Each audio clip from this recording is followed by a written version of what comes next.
Bonjour à toutes et à tous, ravi de vous retrouver aujourd'hui pour ce dernier webinaire estival. Un webinaire très estival sur une thématique ô combien importante. Merci d'être à l'heure. On va démarrer à l'heure parce que le programme est chargé aujourd'hui. Salut Stéphane, ravi. Merci d'avoir accepté l'invitation. Ravi que tu sois là aujourd'hui pour un sujet ô combien important à la fois pour nous en tant qu'êtres humains et à la fois pour le business des experts comptables et des entreprises au sens large. Donc on est ensemble pendant 45 minutes chrono pour que vous ayez toutes les clés pour créer une offre RSE au sein de votre cabinet. Juste en 2 mots, comment ça va se passer? Comme tout ce qu'on fait toujours chez Booster Digital, ça doit être un maximum interactif. Donc là, je vois que vous avez déjà découvert l'onglet chat, impeccable. Le but, c'est que moi, je vais vous poser des questions de temps en temps dans l'onglet chat pour que, oh là là, merci Gaël, pour que vous puissiez réagir. On n'est pas là pour faire un cours magistral ou prendre des notes comme ça. Non, c'est qu'on puisse vous délivrer un maximum de valeur en direct. Et donc, pour ça, il y a l'onglet chat. Et en plus, dans le chat, vous pouvez discuter entre vous, etc. Moi, je noterai les questions si jamais on ne peut pas les faire tout de suite au moment où on présente. On reviendra dessus. Vous aurez toutes les réponses garanties 100%. Vous aurez accès au replay. Le plan de ce qu'on va voir pendant les 45 minutes qui arrivent. Gros plan, gros programme que Stéphane nous a préparé. Comment embarquer les entreprises qui n'ont pas d'obligation? Pourquoi vous, les experts comptables, vous devez vous saisir de cette opportunité? C'est quoi un peu la concurrence aujourd'hui? C'est quoi la maturité de la profession? Pourquoi il faut le faire maintenant? Quelles sont les offres? Et oui, on vous l'a mis à la fin pour que vous puissiez rester jusqu'au bout. Et enfin, comment vous pouvez segmenter votre portefeuille client? Stéphane, bonjour. Bonjour à tous. Donc moi, je m'appelle Stéphane. Je suis un des 2 cofondateurs de Enso RSE. Donc, on va éditeur de logiciels, une plateforme RSE dédiée aux experts comptables à destination de vos clients. Donc, l'objectif est de pouvoir lancer facilement et de façon industrielle des missions RSE au sein du cabinet, peu importe son niveau de connaissance RSE. Voilà pour la présentation. On a lancé notre offre au congrès de l'année dernière.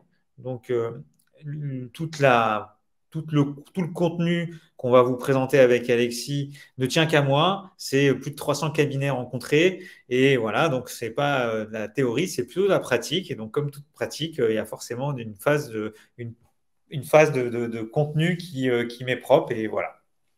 Impeccable. Merci beaucoup en tout cas d'avoir accepté. Puis tu connais bien la profession, donc c'est quand même assez pratique pour avoir une bonne vision de comment ça peut réellement marcher. Et c'est là où en effet on n'est pas que sur de la théorie. Pour ma part, en 2 mots, donc ça fait un peu plus de 10 ans aussi que je bosse dans la profession, 4 ans que Booster Digital existe et on a accompagné plus d'une trentaine de cabinets dans les stratégies marketing, communication. Notre but, c'est de vous permettre d'avoir le plus beau métier du monde. Ouais, rien que ça, vous et vos équipes, évidemment. Hein, on pense cabinet au sens large. Quelques références, et d'ailleurs, je sais qu'il y a certains clients qui sont dans la salle, et merci à vous d'être ici. Stéphane, comment on fait pour embarquer les entreprises qui n'ont pas d'obligation? Eh ben, Merci pour vos réponses. C'est pas si simple que ça. Donc, comme vous le savez, il y a 2 salles, 2 ambiances dans la RSE. Il y a les sociétés de plus de 250 salariés qui ont l'obligation, avec la nouvelle norme CCRD, DPEF, qui sont auditées par des CAC cofraqués. Toute cette partie-là où il y a le calcul de la taxonomie, il y a vraiment des choses assez impactantes. Donc, ça, c'est des gens qui sont un segment de marché qui est poussé par le législateur. Alors, comment on fait pour parler de l'autre segment de marché, c'est-à-dire les 0,250 bientôt, qui n'ont pas l'obligation? Eh bien, vous, en tant que tiers de confiance, ce qui est génial, c'est qu'à partir du moment où vous parlez avec un entrepreneur de qu'est-ce que peut apporter la RSE, ou au contraire, quelle incidence ne pas y aller peut avoir?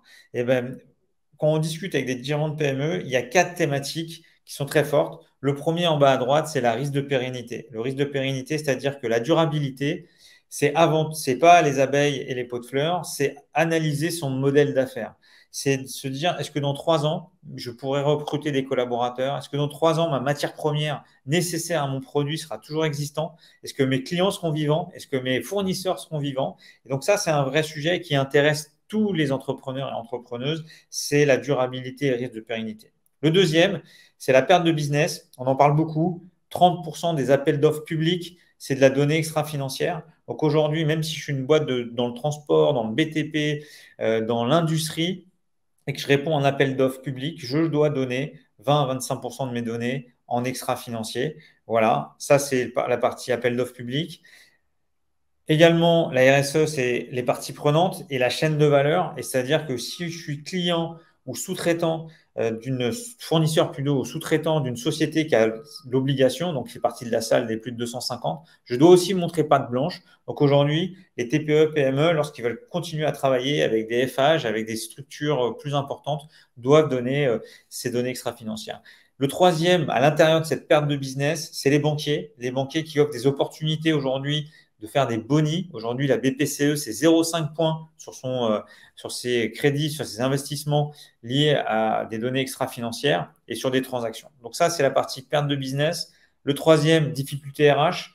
RH au sens large, c'est-à-dire dedans, on met la gouvernance, partage de la richesse, partage de la valeur, comment motiver quand on sait que 6 collaborateurs sur 10 en France vont au boulot, la boule au ventre. C'est que déjà, il y a un sujet de motivation, de mobilisation des équipes qui sont présentes dans les structures et aussi la partie recrutement dans cette période de plein emploi où lorsqu'on organise un entretien, on ne sait plus qui organise l'entretien tellement les candidats sont compliqués et ils veulent avoir, enfin pas compliqués, plutôt exigeants et ils ont bien raison sur le sens de l'entreprise, la valeur, la façon de travailler et la vision des dirigeants. Et enfin, gaspillage et dépenses, j'ai mis ça à la fin parce que le bilan carbone, c'est bien beau, mais il y a tout un accompagnement pour avoir des aides, des subventions, des conseils régionaux et tout quand on parle de financement, de plan de financement, de faire des BP. Évidemment, dans ces 4 sujets, vous êtes partie prenante avec vos patrons de TPE, PME et vous êtes bien placé pour parler de ces 4 sujets. En petite question, là, je vois comment tu les embarques. Concrètement, si je suis dans mon cabinet, je vais faire le rendez-vous bilan ou je lui en parle un peu si je fais un rendez-vous d'atterrissage. C'est quoi, toi, ton tips pour lancer le sujet sur ça si je suis pas, si je suis un entrepreneur que j'en ai un peu conscience, j'en entends parler, mais je ne m'attends pas à ce que mon expert comptable me parle de ça. C'est sûr que tu soulèves un sujet, c'est qu'aujourd'hui, les entrepreneurs ne pensent pas expert comptable pour la RSE. Et on en parlera dans la concurrence. Donc, s'il y a bien un truc qu'il faut retenir de notre échange, avec beaucoup d'humilité, c'est surtout, il faut sortir, faire de la communication, marketer des offres qui intègrent après. Je prends l'exemple de perte de business. Aujourd'hui, vous ne pouvez pas parler à vos entrepreneurs en perte de business. En revanche, faire un emailing expliquant à vos entrepreneurs segmentés dans le BTP ou dans le transport ou dans certains métiers où il y a beaucoup d'appels d'offres, vous avez besoin d'un accompagnement sur les réponses aux appels d'offres, appelez le cabinet. Et c'est comme ça qu'on va pouvoir positionner une offre et pas attendre le rendez-vous de bilan. Ça se trouve, il aura déjà fait son bilan carbone, il y aura déjà d'autres consultants qui seront arrivés et vous n'aurez pas le business associé. Bah, du coup, je ne vais pas continuer de te poser des questions parce que c'est bien fait, hein. Ça arrive sur pourquoi l'expert comptable? Alors, pourquoi l'expert comptable? Déjà, tiers de confiance de 91% des 2 millions de TPE, PME. Donc, ça fait déjà un segment de marché où vous avez un avantage concurrentiel monstrueux. En fait, il suffit juste de regarder dans vos portefeuilles clients. Je sais que le juste est un peu suffisant, mais il suffit de regarder dans votre portefeuille client et il y a forcément de la matière. Donc, on pourra parler de combien de clients sont potentiellement éligibles à une offre RSE dans le cabinet. Mais aujourd'hui, l'expert comptable, 1, c'est le tiers de confiance. 2, vous avez des sujets d'attractivité du métier. Et aujourd'hui, lorsqu'on met en avant la partie RSE, les collaborateurs et des associés sont hyper friands de partir sur ces missions-là. Ensuite, il y a la valeur ajoutée. C'est des missions à très forte valeur ajoutée qui intègrent beaucoup de notions de finance, de social et autres. Et donc, forcément, qu'on peut vendre. Et l'expert comptable également, qui vit aujourd'hui sa transition au niveau de la facture électronique, il y a un déclencheur qui est de se dire, et là je parle d'un des derniers clients qui a lancé avant tout le monde l'obligation de tout digitaliser auprès de ses clients en imposant notamment des logiciels côté client, lui il se retrouve avec 35% de productivité. Donc il a 2 choix, soit aller faire le commercial pour aller chercher plus de clients, soit le deuxième, c'est créer des offres de services associées et la RSE tombe très très bien. J'ajoute à cette slide qui est un peu une slide piège. Merci Marion, parce que sur pourquoi l'expert comptable, il y a d'autres sujets autour de ça. Parce que, un, vous êtes tiers de confiance, ça je l'ai dit, mais surtout, c'est que vous êtes expert du volet social, expert du volet économique, et que sur la partie environnementale, il y a beaucoup de sujets de data où vous êtes aussi très bon sur le sujet. Ouais, et puis pour le coup, c'est quand même la première source des flux. Donc en plus de la confiance, tu as quand même accès à une vision globale des chiffres à l'instant T. Et ça me fait penser à certains cabinets de conseil qui font du conseil aux entrepreneurs sur la base des chiffres donnés par les experts comptables. C'est quand même dommage de laisser ce type de mission passer. Par contre, se pose quand même la question de comment tu lances une mission comme ça au sein du cabinet. Alors, ben, c'est un peu le titre accrocheur que tu as trouvé, Bah ouais, je 45 sais. minutes pour lancer l'offre. Ben, en fait, j'ai commencé à le dire. C'est-à-dire déjà expliquer à tous les clients que vous êtes positionné sur la RSE. Ensuite, une fois qu'on a envoyé un bribe d'offres commerciales, entre guillemets, là, ce qui est possible de faire, c'est de l'accompagnement. Alors pour ça, il faut évidemment être outillé, soit en matière de software, soit en matière de people, et de pouvoir lancer des premières offres, notamment autour du diagnostic. Le diagnostic est quelque chose d'assez facile pour après les emmener sur des actions. Et évidemment, ce qui est génial, et tu l'as dit Alexis, c'est que en plus de la vision RSE classique par rapport à un consultant indépendant, l'expert comptable a toute la data financière et toute la data sociale, qui sont quand même deux choses assez intéressantes pour donner encore plus de corps à la mission RSE du cabinet pour son client. Est-ce que selon toi, sorti de ce webinaire, il faut qu'il y ait un collaborateur qui prenne en main le sujet, si ce n'est pas déjà le cas, un collaborateur qui prenne en main le sujet RSE, ça peut le faire, ou c'est l'associé qui doit s'emparer de ça avec un collaborateur en plus pour commencer à comprendre, bah voilà, à tester les outils, comprendre, tester le marché, lancer un début de communication? C'est difficile parce que ta question est difficile. C'est vraiment en fonction de la taille du cabinet, de l'organisation du CAB. Ce qui est sûr et certain, c'est que l'expérience qu'on a, c'est il faut toujours un sponsor associé Ouais. et il faut toujours des équipes euh, dans le projet qui font partie du terrain. Et c'est la force du terrain plus d'un sponsor associé qui va pouvoir faire diffuser assez rapidement l'offre. Après, le deuxième conseil que je donne souvent, c'est déjà faites-le en tant qu'entreprise, comme si vous étiez votre premier client. Et ça va déclencher forcément des bonnes pratiques, voire des compétences en interne. Et c'est comme ça que vous allez construire votre catalogue au fil de l'eau. Qu'est-ce que tu appelles un sponsor associé? Bah, c'est l'associé qui va être en charge de l'offre. On dit, dans les cabinets, on parle souvent d'offres internes et d'offres externes. L'offre interne, c'est de mettre en place un certain nombre de bonnes pratiques, de formaliser des choses. Et l'offre externe, c'est celle qui va être vendue. Donc, quand je parle de sponsor, c'est celui qui, en général, qui est en charge, l'expert comptable qui gère, s'il y a une équipe d'associés, l'interne et l'externe. Voilà, Marine, j'espère que ça aura répondu. C'est quoi le tissu économique? C'est qui les concurrents? Ou est-ce qu'il y a une concurrence? Comment ça se lance? Alors, aujourd'hui, la concurrence, comme je le disais tout à l'heure, et je reviendrai sur la question comment on lance l'offre à la fin Bien sûr, bah oui, c'est le point numéro 7. ça sera plus riche. On tease Mais l'ambiance. la concurrence, c'est qu'il y a déjà une data qui est assez intéressante. C'est que les consultants indépendants en RSE, ça a été un des jobs les plus immatriculés en 2022. Donc, beaucoup de gens, c'est normal, c'est acquis à la cause, c'est un boulot avec beaucoup de sens et c'est très respectable et c'est top qu'il y en ait plein. Et d'ailleurs, c'est même des gens avec lesquels je conseille de collaborer sur des choses assez spécifiques. Et donc, c'est les consultants indépendants et qui vont venir mettre l'organisation générale s'il arrive avant vous. Par contre, si vous arrivez, même si vous n'avez pas une offre complète, vous allez avec une posture de coach client. Je pense que c'est le moment de lancer une démarche RSE. On va se donner des objectifs, on va lancer un diagnostic et on va faire certaines missions. Et il y a d'autres missions qui seront faites par des consultants spécialisés ou pas. C'est pas la même chose que si le consultant il est déjà en place et qu'à un moment donné, vous levez la main ou vous êtes interrogé par le client. En fait, j'ai lancé une démarche RSE, j'ai un consultant parce que c'est lui qui va prendre le leadership. Alors que l'objectif pour moi de la profession sur ces démarches RSE, c'est plutôt d'avoir le rôle de coach et le rôle de fournisseur à la fin du bilan extra-financier. Et ce qui est au milieu, ça sera lié entre les compétences du cabinet et les compétences de l'entreprise.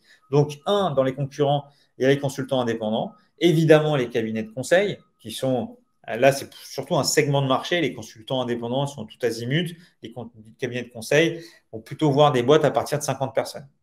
Et ensuite, les banques et les assurances, ce n'est pas un warning, mais moi, par exemple, là, je suis incubé à Plateforme 58, qui est l'incubateur de la Banque Postale. Et quand on a dit données extra-financières, TPE, PME, ils ont dit go, vous rentrez parce que ça nous intéresse. Donc, ils sont déjà sur des sujets en termes de accessibilité au financement, financement préférentiel, mais demain, ils vont sûrement aller adresser directement les TPE, PME pour leur proposer des diags, pour leur proposer des choses. Donc, c'est toujours le sujet de la course qui sera le premier à dégainer. C'est fou ce chiffre, hein. Tu as énormément de nouveaux consultants qui se lancent. Énormément, ouais. Bah Là, après, si tu veux, ce que je veux aussi dédramatiser, c'est que la matière RSE, c'est beaucoup de bon sens. Il y ouais. a beaucoup de contenu, un peu de lecture, mais beaucoup de bon sens dans la salle de 0,250. C'est pour ça que je ne parle Ouais, pas de ouais. taxonomie. Oui, après, Voilà. Après, sur le bilan carbone, là, ça demande un peu plus de formation et de la certification si possible. En revanche, sur tout l'autre aspect, c'est de la formation. Être capable d'animer un brainstorming pour déterminer les valeurs d'une entreprise ou la raison d'être, c'est beaucoup de bon sens. Être capable de déployer des actions RH, il y a beaucoup de bon sens. Après, c'est beaucoup plus spécialisé lorsqu'on commence à essayer d'aller voir un patron de BTP qui commence à faire de l'éco-construction avec du béton cellulaire. Là, d'un coup, on a perdu beaucoup de monde et c'est normal. Et là, il faut aller chercher le consultant spécialisé pour faire ça. ouais, là, tu rentres dans la technique. Par contre, si je recoupe ce que tu viens de dire avec l'aspect, cette fois, business stratégie du cabinet, c'est qu'à partir du moment où, à la différence de ces consultants qui se lancent et qui vont mettre en place X ou Y stratégie de communication sur LinkedIn, de prospection, de mass mailing, etc., vous les avez déjà en portefeuille, vous avez segmenté votre portefeuille, vous savez quelle taille ils ont, quelles activités ils ont, quel est le potentiel pour au moins les sensibiliser. Et c'est beaucoup plus simple et beaucoup moins cher, alors, à défaut de simple, on va dire moins cher, d'aller vendre une mission complémentaire sur un client qui existe déjà, qui a déjà confiance en vous, quand bien même il ne vous percevrait pas comme un consultant RSE pour le moment, c'est là où arrive toute la brique communication à mettre en place, que pour eux, les nouveaux consultants qui arrivent, gagner la confiance et arriver à attirer les nouveaux clients. Exact. Ce qui peut-être nous amène au point de la maturité de la profession comptable. Exactement. Je pensais tout de suite à ça. Donc aujourd'hui, c'est bien fait hein, quand même. Hein, aujourd'hui, comment on se positionne? Donc il y a les grands cabinets qui étaient déjà présents sur justement la première salle des entreprises de plus de 250, donc sur les grands comptes, avec toute la partie commissariat aux comptes, et qui ont aujourd'hui une offre déjà de cabinet de conseil et qui ont adapté ça aux PME. Pas trop aux TPE, mais plutôt aux PME, avec trois offres principales qui sont donc la partie DPEF, transformer les entreprises à mission et une stratégie RSE classique. Donc ça, on est dans les grands cabinets. Ensuite, on a les cabinets mid-market, on va dire, qui sont spécialisés là-dessus. Il y a des grands noms, tout le monde connaît Hendrix, tout le monde connaît Baker Tilly, tout le monde connaît Crowe. Donc là, on a des cabinets qui sont vraiment des références qu'on voit comme références partout. Et ensuite, on a plein de cabinets ex nihilo. Je fais un petit clin d'œil à Xavier, qui arrive avec un désengagement profond. Donc ça, c'est déjà super cool. Et en plus de ça, qui arrive avec une marque qui est tout de suite engagée et sur lequel, même s'il faut chercher du business pour faire des liasses fiscales et manger, on peut tout de suite avoir cette double compétence et basculer. Entre tout ça, il y a tous les cabinets qui sont en pleine transformation. Ceux qui sont en pleine transformation, donc ils sponsorisent un associé, ils vont envoyer des collaborateurs en formation et puis ils construisent leur offre petit à petit. Ça, c'est une des premières stratégies. Ou la deuxième stratégie, c'est d'aller chercher quelqu'un du Sérail RSE, de le mettre dans le cabinet et d'essayer d'avoir des impacts de construire l'offre et d'avoir des impacts autour de ça. Donc nous, ce qu'on a essayé de faire, on n'est pas là pour parler d'Enso RSE, mais quand même, c'est de se dire, même sans le consultant RSE, est-ce que dans un software, on peut mettre la matière suffisante pour que le cabinet il puisse lancer son action. Évidemment, connaître les minimums, les b.a.-ba de la RSE, mais pour pouvoir lancer. Et donc, c'est ça notre mission et notre ambition. Mais je ferme vite la parenthèse sur nous. C'était vraiment très très court et j'apprécie. Est-ce que déjà vous faites peut-être des missions RSE? Donc il y a Xavier Rio qui vient de dire un coucou et je vous conseille d'aller voir son site internet pour mieux comprendre ce qu'il fait. Xavier, peut-être à l'occasion. De toute façon, tu seras bientôt invité dans le podcast. Tu es déjà invité et donc mais ce sera diffusé prochainement le podcast pour que tu nous parles vraiment de RSE en cabinet, etc. Pourquoi maintenant? Alors, à cette question, pourquoi maintenant? En fait, elle est un peu redondante avec ce qu'on s'est dit tout Le à coup de l'heure. marteau, ça. Non, ouais, exactement. C'est qu'aujourd'hui, beaucoup se posent la question, euh, soit comment y aller, avec qui y aller. Donc ça, c'est la question de dire pourquoi mon cabinet? Donc on y a déjà répondu. Pourquoi maintenant? C'est qu'on sent bien les signaux faibles qui sont plus très faibles. Là, je vous dis avec beaucoup d'humilité, encore une fois, c'est rare où je prends mon téléphone, j'appelle un expert comptable, je lui parle de RSE, j'ai un rendez-vous tout de suite, quoi. Aujourd'hui, après la facture électronique, c'est la thématique. Donc, le pourquoi maintenant, il a deux sens. Il a évidemment dans la profession, c'est un raz-de-marée et donc maintenant, il faut se préparer, il faut se muscler pour être prêt à répondre à ses clients. Peu importe la façon qu'on le fasse, est-ce qu'on le fait en sous-traitance, est-ce qu'on recrute, est-ce qu'on le fait en mode plutôt avec les mains dans le cambouis sur le sujet. Il y a plusieurs formats pour lancer. En tout cas, il faut être présent. Ça, c'est la partie expert comptable. Et sur la partie entreprise, les entreprises, enfin, vous avez allumé la télé entre les crises climatiques, les sujets où Macron parle de, Monsieur Macron, pardon, parle du PPV et du partage de la valeur, enfin, il y en a, c'est partout. Donc aujourd'hui, quand je vous expliquais, enfin, quand j'ai préconisé les conversations à avoir avec vos clients, je pense que le pourquoi maintenant. Après, je crois qu'on n'a pas structuré ça, Alexis, dans la presse, mais nous, aujourd'hui, ce qu'on préconise quand on arrive dans un cabinet, qu'on a lancé l'offre interne et qu'on lance l'offre externe, c'est l'objectif, c'est d'aller chercher à peu près 20% du portefeuille des clients en 4 ans. Voilà. Donc, ce n'est pas se dire 100% des dossiers, on va y aller, mais c'est de se dire au moins d'aller chercher entre 20 et 25% sur les 4 années, sachant que la pression RSE va encore à s'accélérer. J'ai eu une data hier ou avant-hier, le bilan carbone 2026 pour les boîtes de plus de 10 personnes. Plus de 10 personnes. C'était 50, normalement, c'est 10. Donc 10, tout de suite, on est dans vos portefeuilles clients, hein. Donc voilà, c'était une petite parenthèse bilan Et, carbone. ouais, mais parenthèse qui me donne envie de venir te chercher un petit peu, parce que tu me cites 2026, elle est belle cette date, hein, mais 2026, tu as, la fin de la facture électronique, donc c'est bien, ça fait une nouvelle mission en plus. Et le pourquoi maintenant, qu'est-ce que tu peux répondre ou qu'est-ce qu'on répond aux CAP qui te disent, non mais attends, là je sors de la période fiscale, elle était encore plus dure que la précédente, j'ai la facture électronique qui arrive, c'est compliqué d'y voir. Est-ce que, comment je privilégie ou comment je m'organise entre la facture électronique et l'émission RSE?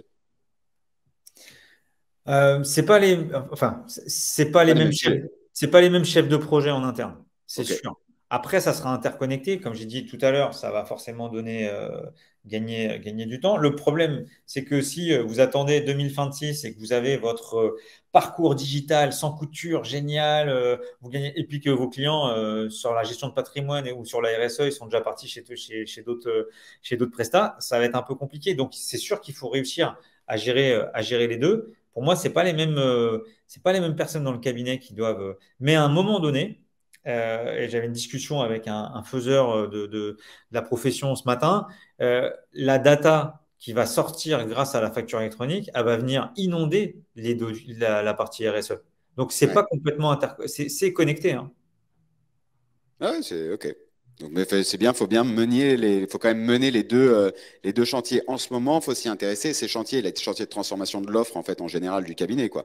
C'est pas la facture électronique qui doit venir inhiber le reste.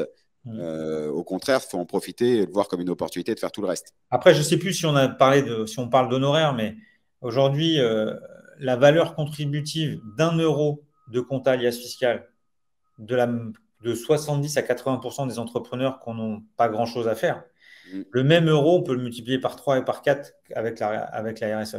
Parce que l'entrepreneur ne voit pas la même chose. Grâce à ça, il peut recruter. Grâce à ça, il peut motiver ses troupes. Grâce à ça, il va faire du business. Grâce à ça, il va voir différemment son cabinet. Et donc là, euh, je veux dire, quand on voit qu'un bilan carbone, ça se vend 5 000 euros juste pour calculer le bilan carbone avec un consultant indépendant et que vous, c'est 4 000 € la même boîte pour faire la compta toute l'année, les TVA toute l'année, l'alias fiscal, on se dit quand même, il y a un vrai sujet de valeur faciale de la partie RSE. Et c'est pour ça qu'on a dit tout à l'heure, ce qui est génial avec l'expert, c'est que l'expert comptable, il peut faire les deux. Et il peut venir alimenter, grâce à la donnée sociale, fiscale et financière, encore plus sa démarche RSE. Bah, écoute, tu m'emmènes sur l'histoire des offres, et puis on pourra venir un peu sur la partie financière et répondre à tout ça. Mais c'est vrai qu'à partir du moment où tu te places d'un côté proposition de valeur autre que du CERFA à retardement, ça délivre un peu plus de valeur dans la perception de votre client. Donc, quelles offres de services et comment on les crée au cabinet, Stéphane? Alors Trois là, exemples. j'ai plutôt, parce qu'en fait, et là, c'est là où Booster peut vraiment être un vrai booster sans jeu de mots, c'est que on a l'offre technique. Là, j'ai parlé des choses techniques. C'est-à-dire qu'aujourd'hui, le cabinet, il peut formaliser une démarche RSE. Il fait un diagnostic, il réalise une stratégie, il coach le dirigeant, il peut informer les parties prenantes, accompagner à la mise en place d'un label. Voilà, ça, c'est formaliser la démarche RSE. Ensuite, il y a toute la partie gestion de projet des actions. Et là, c'est technique. Qu'est-ce que je fais dans le social? Je mets en place les entretiens annuels, les entretiens professionnels, les plans d'intéressement, les chartes, les différentes chartes. Je mets à jour les conventions collectives. Il y a plein de choses. Je fais le bilan carbone. Je lance la partie gouvernance. Donc là-dedans, il y a un catalogue d'actions. Et puis après, il y a le bilan extra-financier ou de durabilité. Et en fait, quand on parle d'offres de services, marketeux que tu es, mon cher Alexis, marketeux dans le bon sens du terme, c'est Merci. que derrière, il faut proposer plus de valeur compréhensible à l'entreprise. L'entreprise doit comprendre que grâce à cette offre-là, à l'intérieur, il y a cette technicité, mais facialement, quand tout à l'heure je disais d'avoir l'offre accompagnement aux appels d'offres, OK, d'avoir une offre accompagnement au recrutement, OK, derrière, en fait, il va y avoir d'autres choses. Il va y avoir des choses très techniques. Je vais peut-être mettre en place ticket restaurant, je vais mettre en place d'autres avantages salariés, travailler sur ma QVCT, etc. Mais au lieu de vendre la QVCT, je vais l'intégrer dans une offre qui est une offre de recrutement ou de motivation ou une offre d'accompagnement sur aller chercher des aides ou ce genre de choses. Est-ce que du coup, sur les personnes qui nous ont répondu, deux pour le moment, très chaud en réflexion, si je dois créer cette offre, par où je commence selon toi? On commence par le cabinet. Cabinet, s'il y a des cabinets de 1 à 10, on va dire, une grosse majorité des cabinets en France. Est-ce que je peux commencer à me le faire dès maintenant sur moi-même? Oui, en fait, sur le propre cabinet, Ouais, en fait, parce que la c'est quand même personne toute une, seule. ouais, c'est quand même une offre extrêmement nouvelle. Ouais. Si demain, hormis Xavier qui a vraiment construit le cabinet autour de la RSE et de l'accompagnement à ce sujet, si je veux la créer, cette offre, je vais commencer sur moi. Ouais, alors sur une personne, c'est sûr que ça va être en plus dirigeante, interroger les collaborateurs qui n'existent pas, avoir très peu de fournisseurs, ça va pas donner un résultat extraordinaire. Ok, Voilà. Donc, j'en discutais avec une consoeur de Xavier qui est exactement la même, mais pas à la même région, qui est au même niveau et sur la même longueur d'onde. Euh, Vaut mieux partir sur un client en disant, écoute, client, on va faire un bêta, on va créer l'offre ensemble. ok, Toi, pour toi, ça sera gratuit. Je veux t'accompagner et ensemble, on crée l'offre. Ça ok. aura plus de sens d'utiliser la démarche RSE pour son client d'une PME de 10, 15, 5 personnes que essayer de le faire tout seul. Pour moi, le cabinet qui commence à le faire tout seul, ils sont 3 ou 4 au moins. Ok. Et donc à partir de ce moment-là, je suis trois ou quatre, allez, on va dire cinq, avec deux alternants, etc. Par où je peux commencer? Bah, le premier pilier, enfin le premier point, c'est de faire un diagnostic des parties prenantes. Donc faut essayer de jauger la maturité RSE de l'entreprise, entreprise cabinet ou entreprise tout court. Une fois qu'on a fait ça, on va déterminer. Alors là, toi, t'es dans l'offre de service. Donc, si je fais une offre, je vais expliquer, je vais quand même faire une communication plutôt généraliste, comme quoi le cabinet a une offre RSE et souhaite accompagner ses clients dedans. Ouais, Et ensuite, tu commences à te positionner au moins à l'extérieur. Voilà. Et une fois que j'ai fait, donc ça, c'est pour la maturité 0. La maturité 1, c'est celle qui a déjà réfléchi à des axes parce que alors ça va venir avec la slide d'après qui est la segmentation. C'est que c'est pas grave, on fait popcorn, on mélange les deux slides. Le truc, c'est que si j'ai dans mon équipe, enfin dans mes clients, pas mal de boîtes de services, beaucoup de boîtes où j'ai de l'humain, ben, je vais peut-être avoir une offre de service RSE très tournée RH, très tournée gouvernance.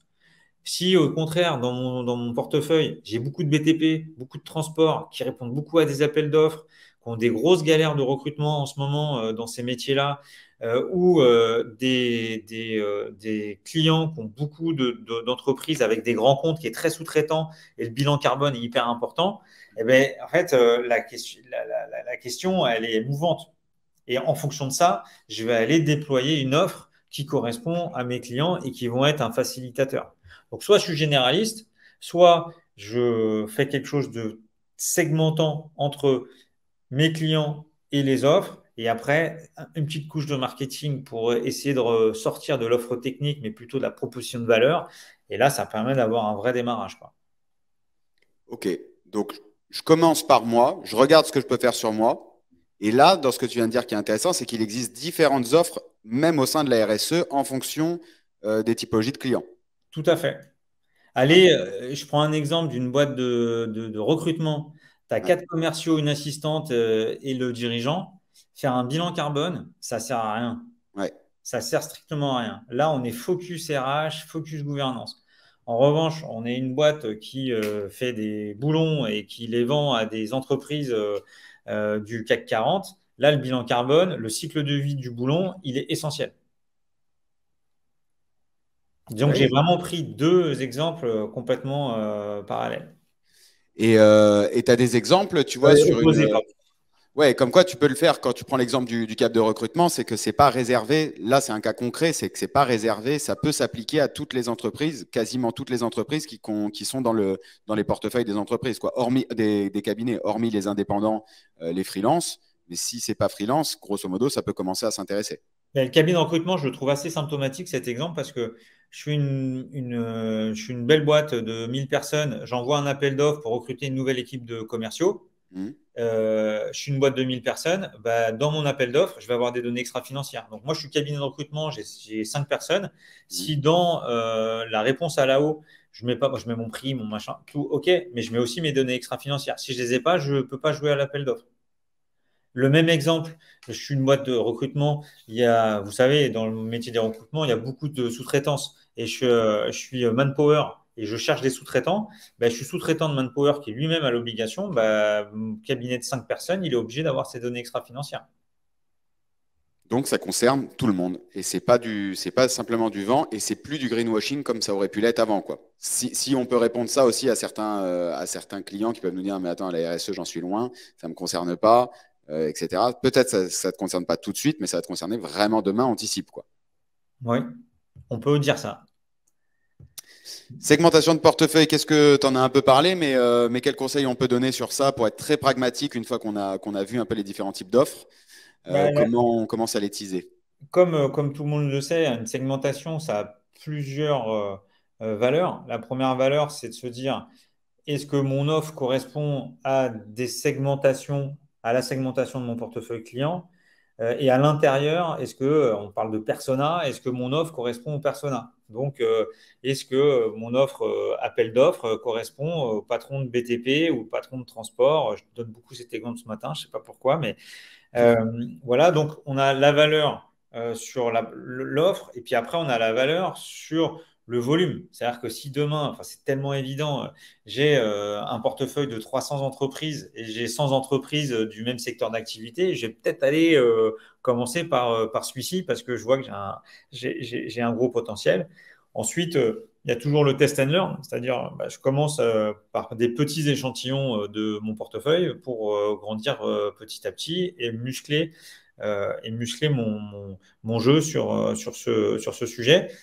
Et ça, la partie segmentation, pour moi, elle est très importante parce que le message RSE générique, il est très greenwashé, alors que quand il est appliqué à des besoins de verticaux, de code APE, de métiers bien spécifiques, il prend tout son sens. Ouais, c'est là où tu arrives sur le fait de bien construire le message, bien construire ton offre. Autre sujet, moi, sur la segmentation qu'on peut recommander aussi, et septembre semble être un bon moment, ça peut être de faire ton étude de satisfaction client au sens large, sans y mettre 50 questions, en y mettant 5 questions, ça te permet de bosser ta reco. Et dans les 5 questions, tu peux aussi lui demander lui demander et plus ou moins orienter la réponse, sur quoi il t'attend en nouvelle mission, et notamment commencer à citer certains sujets RSE. Ça permet aussi d'avoir des remontées directes sur les portefeuilles, de savoir qui est intéressé par quel sujet. C'était plus, voilà, petit truc en plus de la segmentation. Il nous reste 5 minutes, on va parler argent. C'est quoi tes recos, toi, en attendant, vous pouvez poser les questions, évidemment, comme ça on les prend. C'est quoi tes recos sur justement la facturation de ce type de mission? Comment ça se passe? Aujourd'hui, ce qu'on peut constater, c'est qu'il y a, en termes de facturation, il y a plein de sujets à facturer. Je l'ai un peu exprimé. Il y a la strat RSE, il y a le bilan carbone, il y a les missions complémentaires pour accompagner des missions que vous connaissez. Et après, il y a la publication du bilan extra-financier, où là, il y a vraiment un trou béant. Et aujourd'hui, rien que cet outil-là, qui est un livrable d'habitude, compta, alias fiscal, comptes annuels, qui est pas énormément regardé par les clients. Bon, sur la partie compte annuel plus, mais là, c'est vraiment le document qu'ils vont déposer sur leur site web, qu'ils vont filer à leur banquier, qu'ils vont filer pour les démarches de recrutement. Et donc là, il y a un livrable qui est vraiment valorisable. Donc là, sur cette valorisation, on peut imaginer sur une TPE-PME valoriser un bilan extra-financier plus de 2 000 euros. Un bilan carbone, on peut facturer entre 2 et 3 000 euros et pas juste faire une photo du bilan carbone, mais un plan d'action associé. Toute la partie diagnostic, stratégie, RSE, ça se vend entre 1 000 et 3 000 euros. À chaque fois, je dis ça, je parle d'une TPE. Ouais, ouais, Forcément, ouais. plus on monte. Non, non, là, c'est exactement l'objet d'aujourd'hui, quoi. C'est de voir Ouais. ce qui se passe sur le vrai tissu économique des cabinets. Donc, quand on a mis tout ça bout à bout, nous, quand on parle d'Enso RSE, on a essayé d'insérer ce processus-là pour que, à l'intérieur, il faut faire collaborer l'entrepreneur. Parce que c'est pas vous qui allez changer les ampoules en LED. C'est pas vous qui allez faire des appels d'offres ou allez faire l'isolation de vos locaux. Vous allez être des déclencheurs des missions à réaliser. Vous allez en prendre certaines et vous allez en donner d'autres. Donc, l'avantage d'avoir une plateforme collaborative où on met tout le monde au cœur de ces missions-là, ça permet au cabinet de ne pas réaliser tous les sujets et de pouvoir monter crescendo sur des missions qu'ils souhaitent réaliser pour, in fine, faire le bilan extra-financier. Donc, c'est un peu le message par rapport à comment monter une offre en 45 minutes. Ouais, Si je te prenais au mot, en ouais. 45 minutes, j'envoie un email à mes clients. Je suis expert comptable, j'envoie un email à mes clients. J'ai pris une solution logiciel, plateforme un peu sympa. Ton J'ai email, tu l'as commencé préparé avec un cabinet de conseil qui connaît le métier à la perfection, comme Booster Digital, par exemple. Voilà, c'est juste, exactement. bien sûr. Tu sélectionnes des premières missions que tu es capable de délivrer. Ouais. L'outil que tu as choisi, normalement, est capable de faire des diagnostics et de lancer les étapes d'après pour après faire un bilan extra-financier.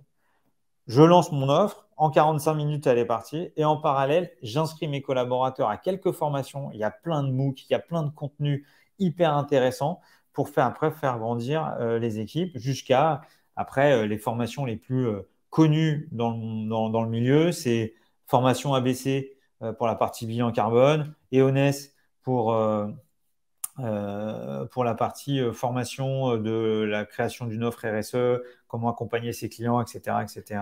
On n'est pas forcément obligé de passer par ça, mais c'est sûr que ça met du corps. Ça Ouais, donne c'est du ça, c'est que corps tu n'es pas à obligé de chacun. passer par ça, mais en tout cas, la démarche pour créer en 45 minutes, tu viens de la donner et elle est claire, quoi. C'est-à-dire que ça se lance facilement. Ouais, facilement, je peut-être pas. Mais en tout cas, aujourd'hui, avec le recul, c'est largement possible pour tout type de cabinet. Stéphane, encore une fois, merci beaucoup. Tes coordonnées sont là si on veut te retrouver LinkedIn aussi. Et puis pour ma part, pareil, vous avez mes coordonnées, le site internet de Booster Digital et LinkedIn.